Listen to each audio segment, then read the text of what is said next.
semuanya dan selamat datang di acara Talk Show. Yang dimana Talk Show ini akan membahas tentang Omnibus Law. Sebelum kita ke pengertiannya, saya akan memperkenalkan anggota kelompok saya.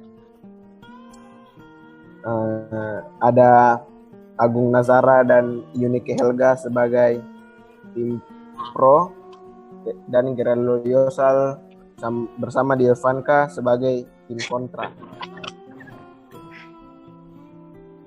Ya, kita lanjut saja. Apa sih itu Omnibus Law? Undang-undang Omnibus Law adalah istilah untuk menyebut suatu undang-undang yang bersentuhan dengan berbagai macam topik dan dimaksudkan untuk mengamandemenkan, memangkas, atau mencabut sejumlah undang-undang lain.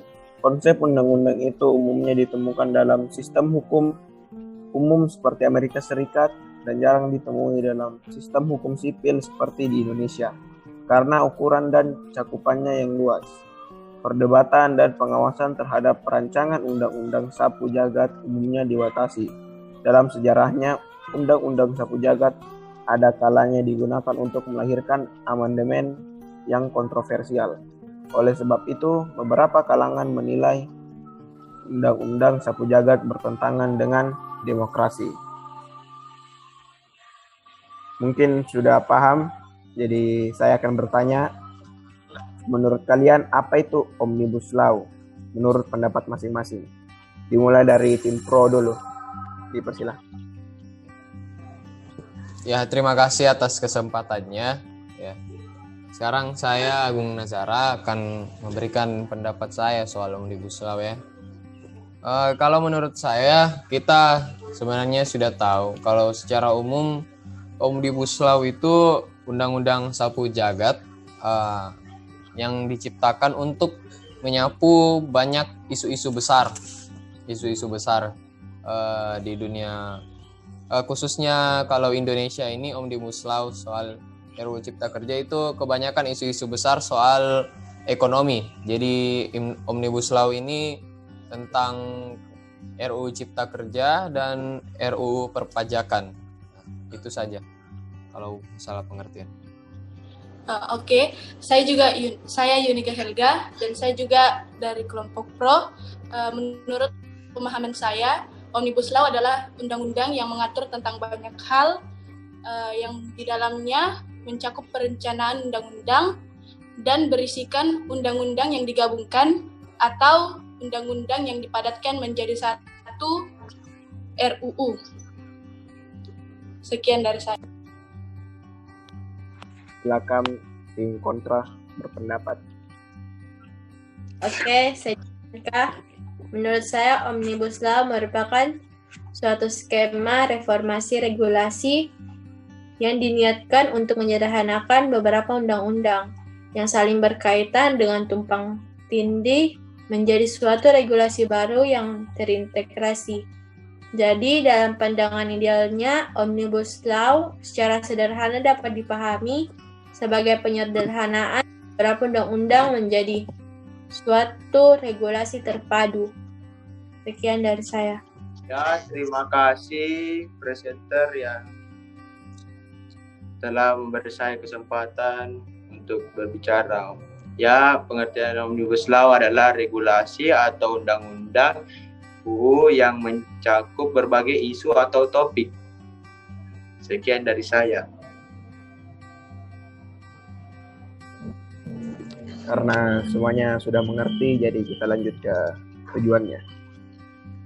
Tujuan Omnibus Law dibuat untuk menyederhanakan perizinan dan regulasi, sekaligus untuk menarik investasi dan mengkikis tumpang tindih regulasi. Greget dan semangat membentuk Omnibus Law ini juga berdasarkan evaluasinya di periode pertama, di mana visi dan misi Presiden Jokowi kental dalam mempermudah investasi dari luar negara ke Indonesia. Silakan pendapat dari tim pro.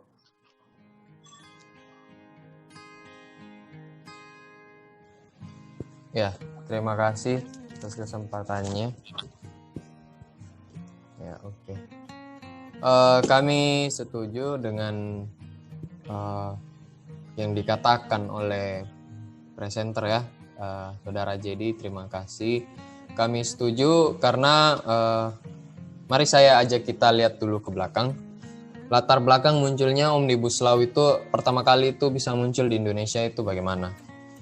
Jadi Omnibus Law itu sebenarnya pertama kali keluar disampaikan oleh Bapak Presiden kita, Pak Jokowi, saat pelantikannya untuk masa jabatan 2019-2024. Walaupun sebenarnya di periode pertama, Pak Jokowi ini sudah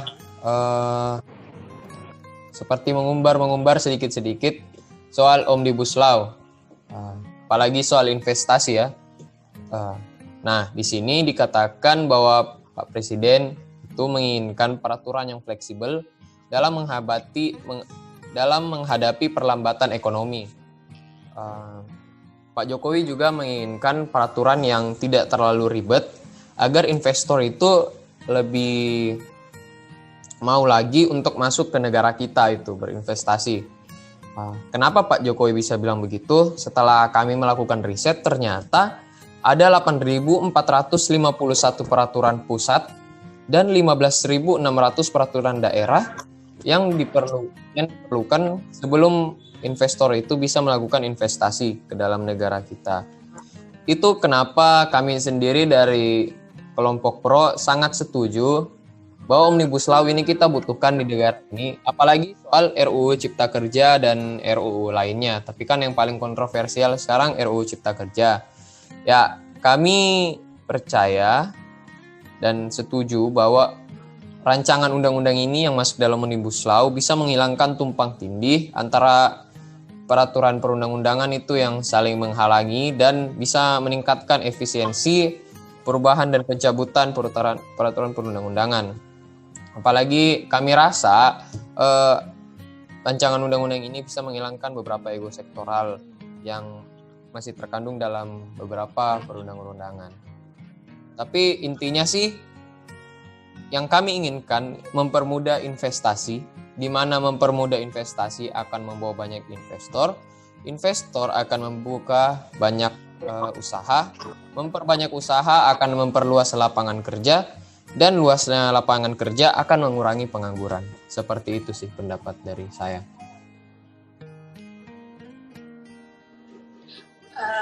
Terima kasih atas kesempatannya.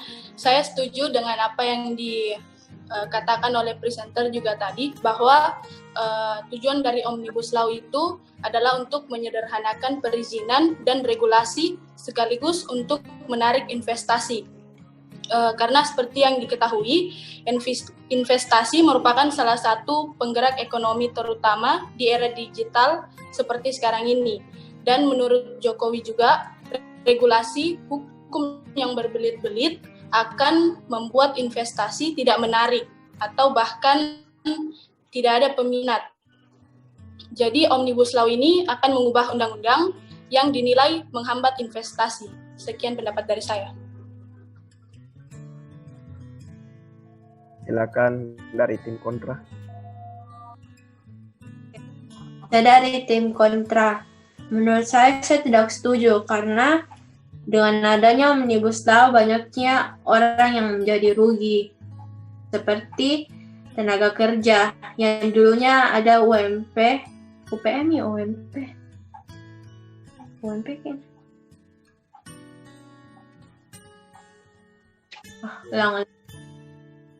Ulang. Saya dari tim kontra, saya tidak setuju karena banyaknya pekerja yang menjadi rugi. Yang dulunya ada UMP yang memiliki gaji maksimal, tapi sekarang dihitung dengan gaji per jam, yang membuat banyak orang jadi rugi. Sekian dari saya. Terima kasih presenter atas kesempatan saya bisa berpendapat. Saya benar-benar tidak setuju dengan tim pro.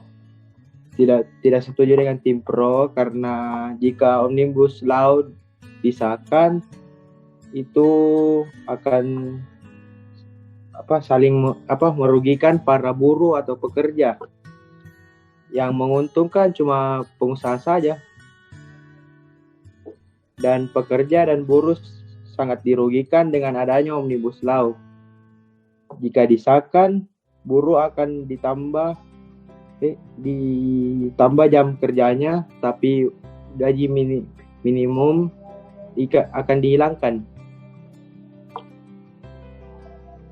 Sekian dari saya.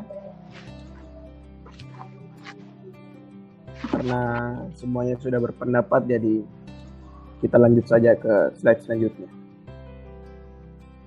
Kenapa pemerintah mengusulkan Omnibus Law? Pemerintah merumuskan visi Indonesia Maju 2045 sebagai langkah strategis menjadikan Indonesia sebagai 5 besar kekuatan ekonomi dunia pada tahun 2045. Untuk mewujudkannya, pemerintah mengharapkan adanya gelombang investasi guna mempercepat proses pembangunan. Kenyataan di lapangan terjadi tumpang tindih ketidakharmonisan undang-undang sektoral menjadi hambatan utama untuk menciptakan iklim berinvestasi yang ramah bagi para investor. Atas dasar itulah, deregulasi dan debirokrasi perlu dilakukan.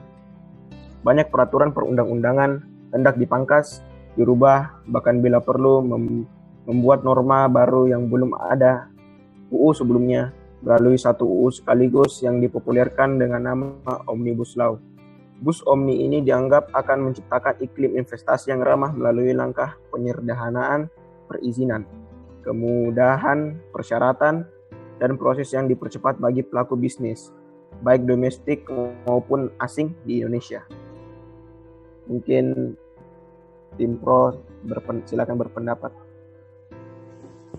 Oke, terima kasih atas kesempatannya sekali lagi. Ya, jadi kami dari kelompok Pro, khususnya saya ya, Agung Nazara ini setuju dengan yang disampaikan oleh presenter. Ya, kami itu melihat rumus visi Indonesia Maju 2045 itu sebagai langkah yang betul-betul strategis ya bagi Indonesia. Apalagi kita bisa lihat semakin kesini itu adanya pandemi dan lain-lainnya itu mulai terjadi resesi ekonomi. Jadi kami merasa Indonesia memang perlu suatu langkah strategi ekonomi yang besar.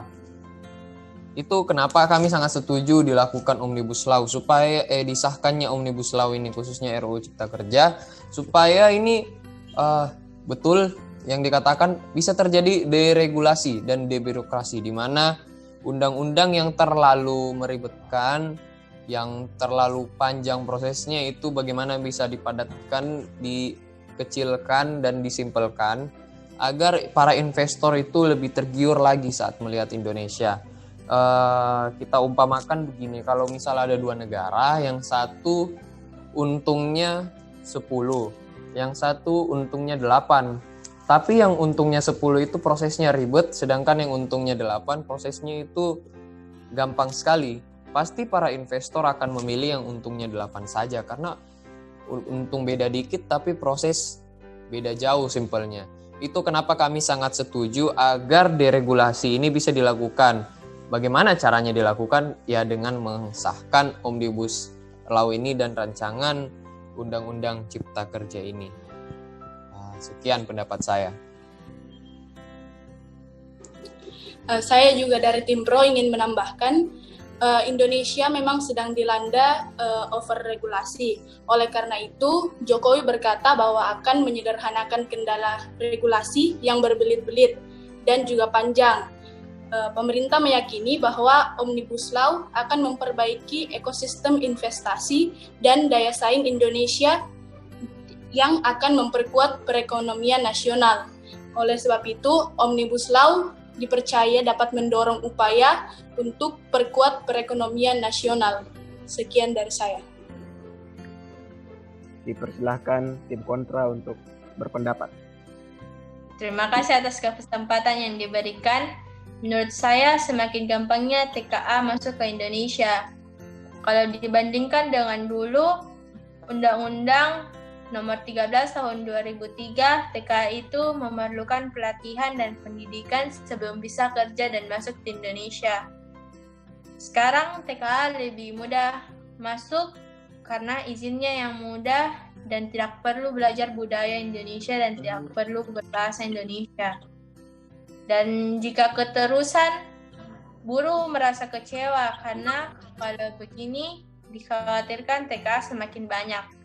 Mungkin benar Omnibus Law menciptakan lebih banyak lapangan kerja. Tapi kalau seperti ini, bisa saja yang kerja nanti hanya TKA dan rakyat sendiri bakal pengangguran. Sekian dari saya. Saya dari tim kontra akan berpendapat jika disahkannya Omnibus Law, yaitu teorinya gampang atau mudah dilakukan PHK. Di dalam Undang-Undang 13 tahun 2003, jenis PHK yang bisa dilakukan tanpa izin cuma ada 4 jenis alasan tanpa izin. Dalam RUU Cipta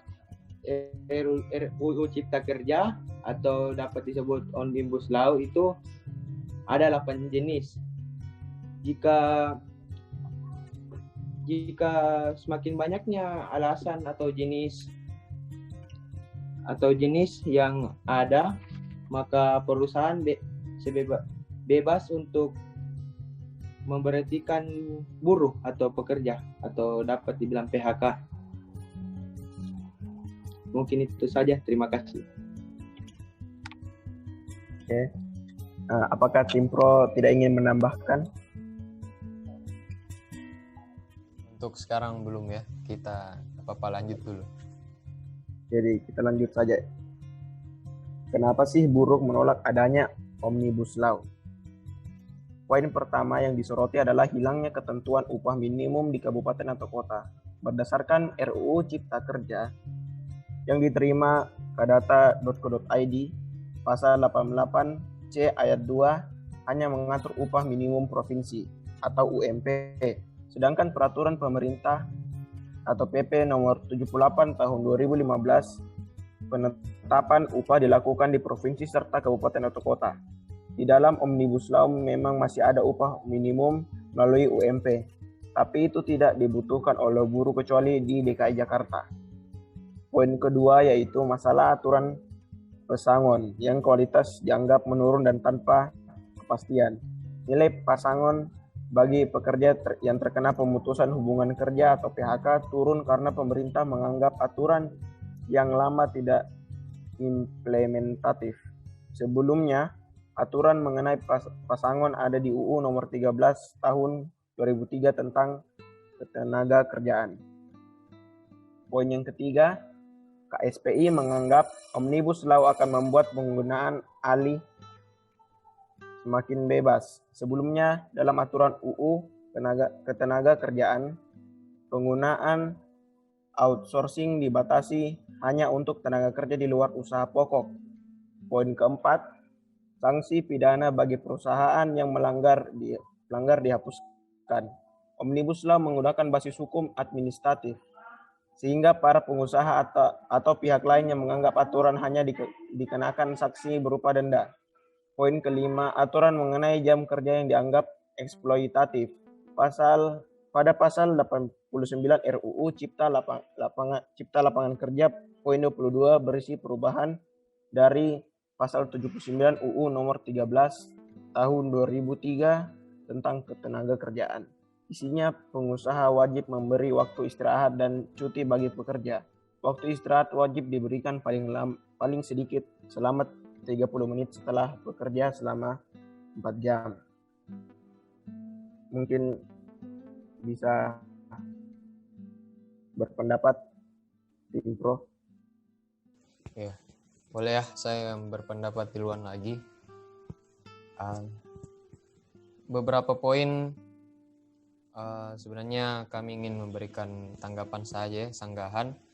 Sebenarnya waktu penciptaan Omnibus Law ini tentang RUU Cipta Lapangan Kerja ya, yang paling kontroversial, instansi pemerintah sebenarnya sudah berusaha terbuka dan setransparan mungkin, di mana mereka sudah membuka media untuk berkomunikasi dengan teman-teman buruh seperti itu.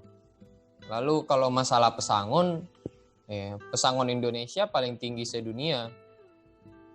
Jadi kalau para buruh masih masih komplain ya, sebenarnya kalau masalah pesangon kualitasnya masih sama karena instansi pemerintah sudah menyatakan bahwa tidak boleh turun.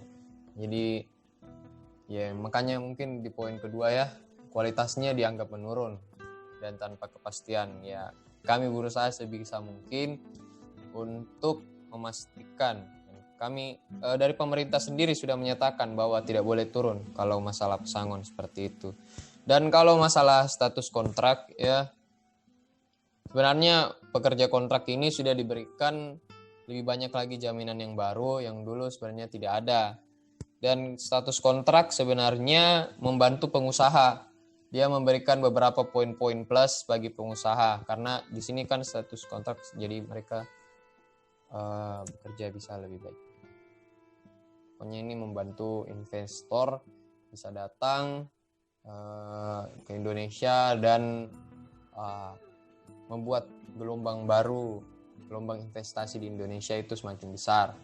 Dan kami berusaha sebisa mungkin untuk meminimalisir beberapa poin-poin yang mungkin dianggap keberatan oleh tim kontra dan teman-teman buruh. Seperti itu saja tanggapan saya. Terima kasih. Saya ingin menambahkan, saya ingin membahas masalah yang tenaga kerja asing tadi atau TKA, dan ingin membahas sedikit soal penandatanganan peraturan presiden atau Perpres nomor 20 tahun 2008 tentang penggunaan tenaga kerja asing. Menurut saya, dengan adanya tenaga kerja asing, ini akan memberikan investasi yang lebih banyak dari luar negeri ke dalam negeri. Dan juga Perpres ini saya anggap baik untuk membuka investasi agar para investor asing atau tenaga kerja asing itu tidak ragu-ragu untuk berinvestasi di negara kita, karena filosofinya seperti Perpres ini ingin mempermudah prosedur untuk para investor masuk ke negara kita. Sekian dari saya. Mungkin dari tim kontra, silakan berpendapat.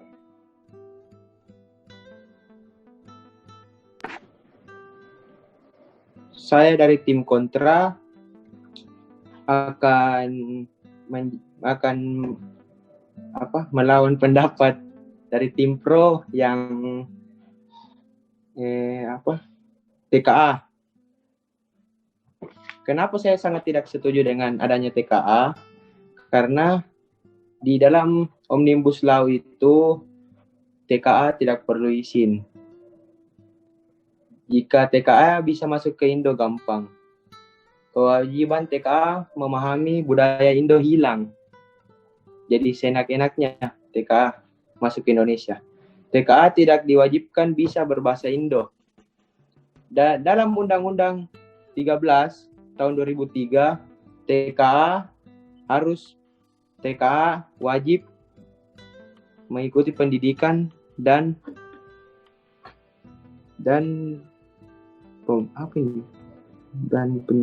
wajib mengikuti pendidikan dan wajib juga mengikuti budaya Indonesia atau belajar. Sekian dari saya. Ada lagi pendapat? Sudah tidak ada. Menurut saya semuanya sudah cukup jelas, saya tetap tidak setuju. Oke. Dari semua pendapat yang ada, saya dapat menarik kesimpulan bahwa Omnibus Law adalah undang-undang yang mencakup topik di mana pemerintah untuk menyederhanakan perizinan dan regulasi, tetapi ditolak oleh para buruh. Ya, mungkin sampai di sini saja akhir dari acara ini. Terima kasih sudah menonton dan terima kasih juga kepada semua yang sudah berpartisipasi. Terima kasih dan sampai jumpa.